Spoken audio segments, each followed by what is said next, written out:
Yeah, it was massive, and I can probably thank London being awarded the Olympics, the fact that I was still continuing into 2014, because I kind of got to the point in my career where I hadn't actually been on track racing for 2.5 years, and I kind of got to the point in my career where I thought, I'm just going to race on the roads now. And then sort of the dangling carrot of having a home Olympics, I mean, not many people get that chance in their career, so it really sort of persuaded me to go back to the track, and I was pleasantly surprised that I was still able to run the times I wanted to run, and I just really wanted to compete in that home Olympic Games, and it just can't compare with anything. I've been to other Olympics, but it's just not comparable. When I stood on that start line and they read my name out, and the crowd noise was amazing, and all the British athletes found that, obviously, just to experience the noise of your home crowd at Olympic Games, it was just unbelievable. I thought it'd be amazing, but it was so much more amazing than I could have ever imagined, and just the whole experience of being at the Olympics, you know, all the volunteers, the games makers that really made it happen, the whole country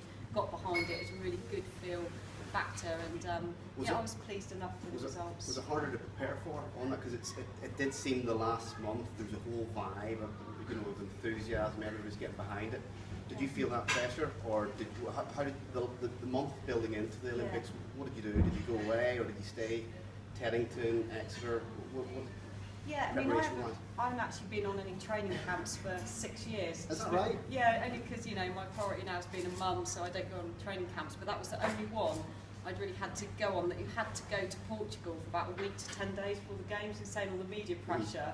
I think the team staff just made it compulsory for us to leave the country, and at the time I was thinking, oh, this is really inconvenient, you know, because I just sort out, only had one child at that point, but sort out taking them with me, but also taking other people with me, because my husband was actually pacemaking me at that time. He doesn't now, because we've just resorted to the fact that we haven't got time for that, but at that time he was still pacemaking me, so we had to take someone with us so that they could look after my little boy, because he wasn't allowed in the facility, and even if he was, my husband couldn't just run off and pacemake me. So it was all very complicated, but it probably did me a lot of good as far as the weather conditions and that final preparation. But talking about all the media pressure, they did try and remove us from that. So it did feel like the Olympics was like, in a way, going to a foreign country again, because we flew in and just got driven to the to the actual Olympic Village. So we kind of flown into it from another country. So it was quite funny, really, because a lot of other countries were preparing in the UK, but we weren't. But it all worked out well, and it was really nice for team bonding and all. But I think that took a lot of the media pressure away, and everyone tended to do it earlier because they knew we were going to Portugal. The thing is, thinking about nerves, I just remember before the Commonwealth Games that was in 2014, a friend of mine who's run out, obviously Helen Kilbro, we were sort of really help each other to get through it. We were saying, what are we still doing? You know, like, because we were saying it doesn't get any easier, does it? Because we were both 40, and we were both saying, you know, you'd think after this amount of years we wouldn't find it as nerve-wracking, and it just felt even worse than ever. So you do always feel nervous, but I think I've learned that when I'm in the call room not to be too nervous. You know, it's nice when there's friendly faces and you have a talk and a chat to people that are willing. You've got to sort of respect other people's routines, and they might not want to talk. You kind of gather who does want to talk, because when I was younger, I think I made a mistake of trying to keep too zoned out actually in the call room and everything, and actually winding myself up and just physically, you know, mentally exhausting myself with nerves. So now I've actually found that I can race better if I try and chill out but go through the motions, and then really just turn on the sort of ready to perform right at the last minute, because I think I learned a lot from other athletes that were able to be a little bit more chilled up until the last minute. Otherwise you do just wear yourself out and you've got no energy left. Not really superstitions, but I say I'm quite into like making sure I write down what I'm going to do. I think in a way that's a superstition, in that I do like to have a list written out of what's happening when and things like that, and I'll be quite strict with my eating routine as far as like I've got to have the right snack bar or timing, and so I'm quite meticulous about that. But yeah, I don't have something really strange. Yeah, thanks. Do you have something that you do then? No. Yeah, I remember like Paula used to have her lucky pins, and she'd panic if she couldn't use the actual pins that she had to use for her numbers. I don't know if she did that in a later career, but that's quite a nice one, I think, having your lucky pins.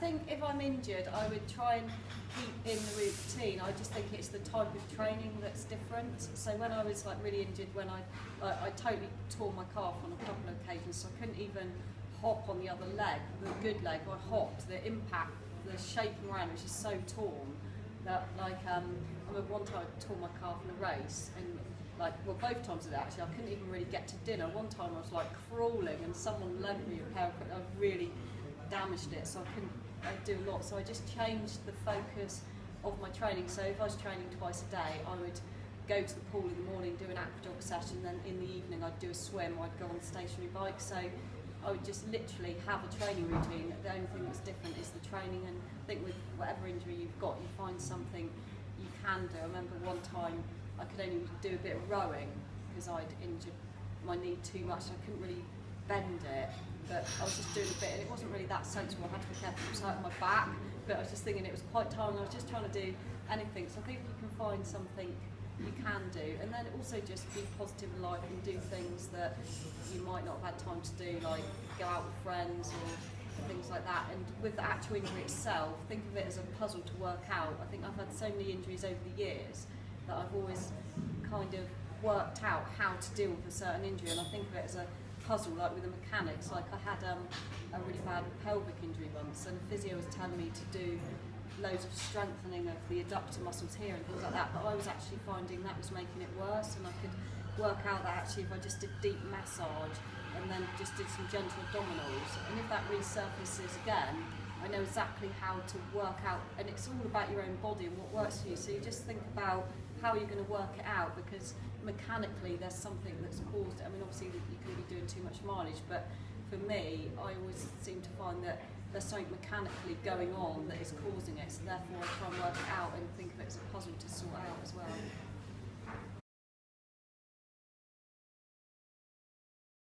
At this stage of my career, I feel really influenced by the fact that I'm still enjoying it. I still feel like there's goals I want to achieve, and you know, my kids and my husband keep me motivated. One motivating thing that I feel really lucky about is that it gives us a lot of family time together. I'm very lucky that you know, we get more time than if I was doing a different job and being in an office. Like my husband and I are both based at home working on the running, and I'm very fortunate at that, and there's still goals I want to achieve, things like that. I mean, there's always been positive influences in my life. When I was younger, I'd watch people like Liz McColgan, you know, great female role model, winning the 10,000 World Championships and seeing how tough she was. And then when I started out, Kelly Holmes was really helpful to me.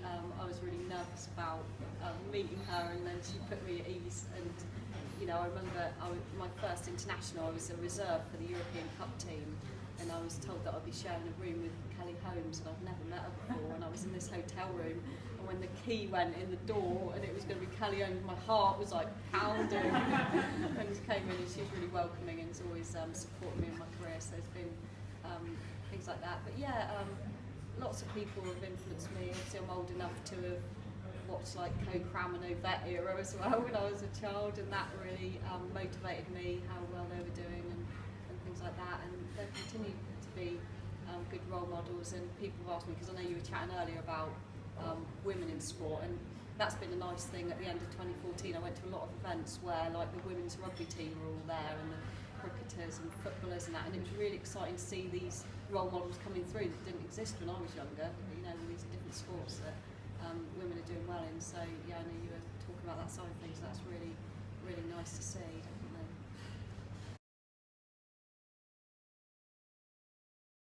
It's a fantastic opportunity for me, and I see that it's really moving forward with what, you know, the values I've got and things I want to go on to do, and it's just a really exciting time for me, and I couldn't be prouder to be sat here in the Adidas kit, and I'm just really excited with, you know, the whole brand, the kit, the shoes, and also the wonderful people I'm working with now. So I'm just really excited about it, and you know, new opportunities are opening up for me. So you know, I'm excited. It's lovely to be at the running workshop and working with Run Fast as well, and lovely to see you all here today, and thanks so much for coming as well. Yeah, I'd definitely rather do a marathon in the evening if I had the choice, but yeah, it's quite a struggle doing the road races. I get up very, very early, but even doing that, because it's funny, when I'm getting ready for track championships, just with fitting it in with kids, I do tend to do a lot of morning sessions. When I was younger, I did no morning sessions, but even when it gets to a certain point in the year, I have to turn it to evenings. Like say, I'll get up to probably about now of coping with doing morning track sessions, and then I get to the point where no, I really have got to get those times on the track, and I can't do it in the morning. Well, it sounds ridiculous, because I still work really hard in the morning, and it's just that if I really want to hit those K reps, I want to get them in the times, I want to get them all the 800s, I have to switch to evening.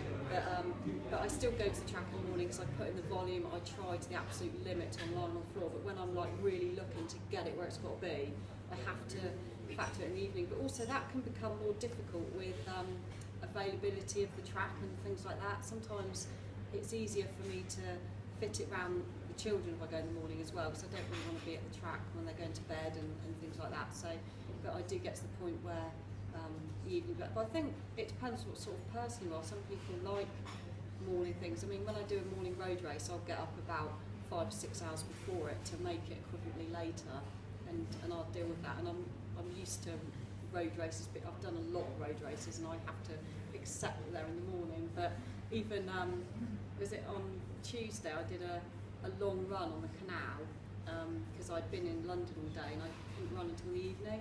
And I was even surprised how much easier a long run feels like in the evening, because I don't normally tend to do a long run in the evening because I may as well get it done in the morning. But I thought, God, this just feels so much easier.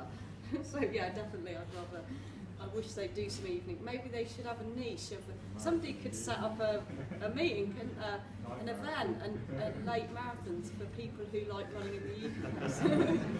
That's a good idea. Maybe I'll do that. Yeah, it was very, very surreal, and I'm so grateful to everyone for the support. I was so overwhelmed that people voted for me. That I couldn't believe it. And when I was up on the stage next to, you know, Lewis Hamilton and Rory McIlroy, and then I saw a photo after. It's like I've been superimposed on. Yeah, it was very, very surreal. And I remember going out and doing the interview, and at first they said, make sure you walk out at the right time, because I had to walk where the fireworks weren't up there, so they'll go up your dress if you walk out too soon. Yeah, they're very different things, hard to compare, but yeah, it was nerve-wracking. But when I went out and did the interview, I never thought I'd have to go out again, because I thought, right, I've done that now. I never thought I'd be one of the top 3, and it was a massive honour. I couldn't believe it. It was very surreal. It just felt like a dream world, really, because obviously I'd never met Lewis Hamilton or Rory McIlroy ever before, and suddenly I was stood there next to them and they were talking to me and being really nice and friendly. They're really nice guys, and yeah, it was massive. It still feels like a bit of a dream. If someone told me at the start of the year that was going to happen, I thought absolutely no way. It still seemed, I'm just very grateful to everybody that supported me, basically. Guys, thank you. Jo from Run Fast and from Adidas Running, many thanks for coming, and thanks for running for the guys, and everyone, thank you.